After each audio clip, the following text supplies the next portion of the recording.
ये कहाँ से आपने सोचा कि यार इस कहानी को उठाई जाए जो ब्रिटिश फिल्म है? एक्चुअली 4 साल पहले हमने ये फिल्म देखी थी, द इन्फिडेल, जो एक ब्रिटिश फिल्म थी, और शारिक और मैं, we were very impress with the film, with the idea of the film, so we bought the rights to remake the film in Hindi.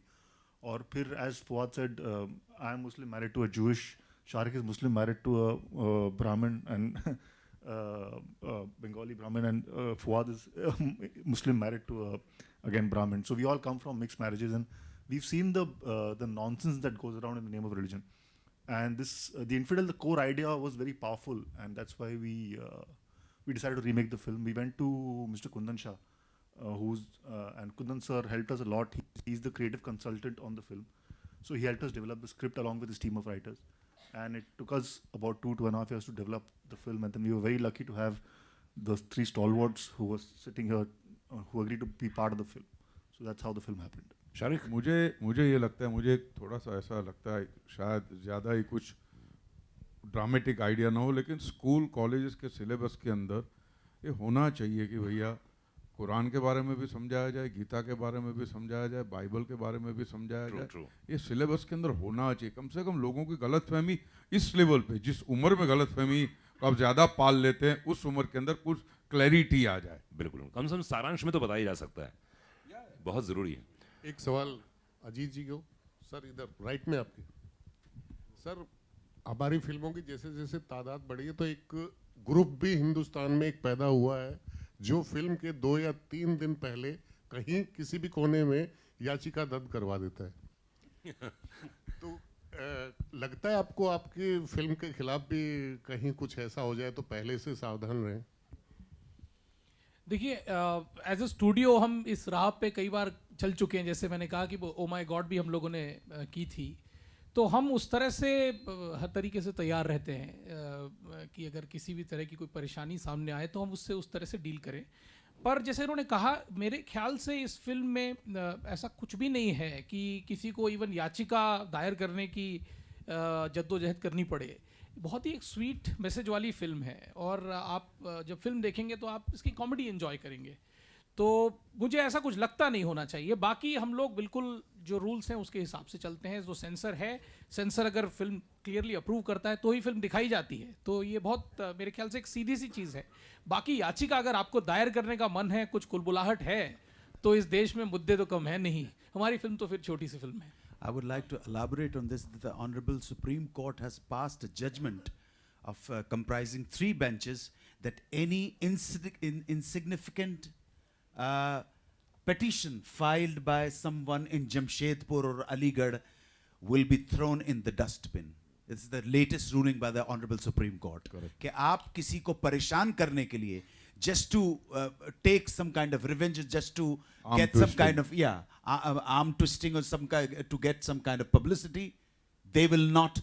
The Honorable Court will not, from the SDM Session Court up to the Supreme Court, they will not enter these kind of PILs or public litigation case. Sharik. Well, my question is for the 3 actors on stage, Paresh sir, Nasir sir and Anu sir. Sir, tomorrow is Women's Day, but here in India, we all know about the documentary India's Daughter being banned. What are your takes on it? I just want to know what are your views, because do you think it should be like available for the people to watch it, because it's been banned on YouTube also, and like BBC has been I find it impossible to understand why it has been banned. I have not seen the film, but I happen to be aware of its contents. I heard the interview with the lady who made the film, who herself is a rape victim and has made this film. I dare say she understands the pain of a rape victim. And I think this movie should be seen. It is completely beyond comprehension why it has been banned, because it shows up the mindset of a person like this, and it's very important that we understand it. Because a lot of us suffer from the same malady. A lot of old uncles and old people make these kind of remarks without being contradicted or without being castigated. The kind of remarks that this person has made, the person who's the convicted rapist, he's a person who has nothing to lose, so he feels he can have his say, and what he has said is really, really revealing about a majority of the male mindset in our country. I think this ban should be revoked, and I think this film should be seen in India. नहीं, नसीर भाई, मेरा एक बहुत basic है ना, मैंने भी share किया ये बात. I've seen the film. And it's an eye opener.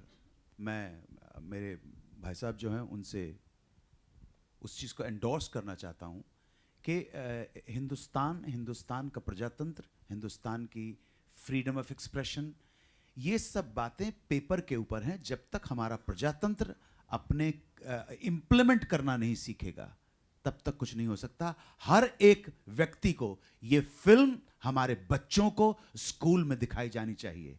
जे एक पुरुष चित्त ने जिस तरह से उस बच्ची को डिस्क्राइब किया है, बाय द वे मैं 2013 में मुझे तो कभी पुरस्कार ऐसे मिले नहीं है ऐसा कोई, लेकिन एक मौका ऐसा आ गया था कि मुझे अवार्ड मिला था, तो मैंने उसी बच्ची को समर्पित कर दिया था.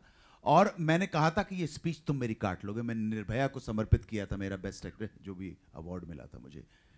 तो ये पुरुष चित्त जो है, भारतीय पुरुष चित्र जो है, वो भारतीय जो समाज है जहां हमारी बच्चियों को ये सिखाया जा रहा है कि डोंट गेट रेप्ड, लेकिन हम हमारे पुरुष बच्चों को नहीं सिखाते कि डोंट रेप.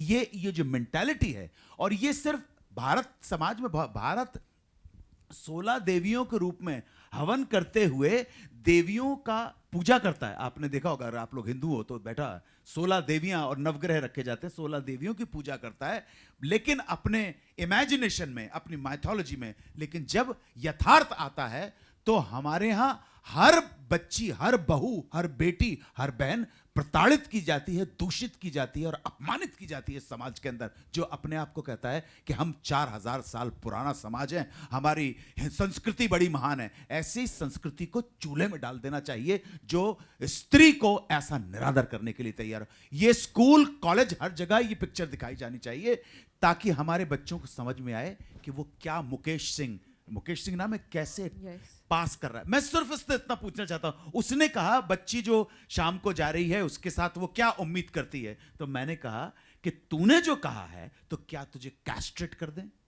काश ये सऊदी अरेबिया होता तो ऐसे बयान भी नहीं आ पाते कभी. हर एक को देखनी चाहिए ये.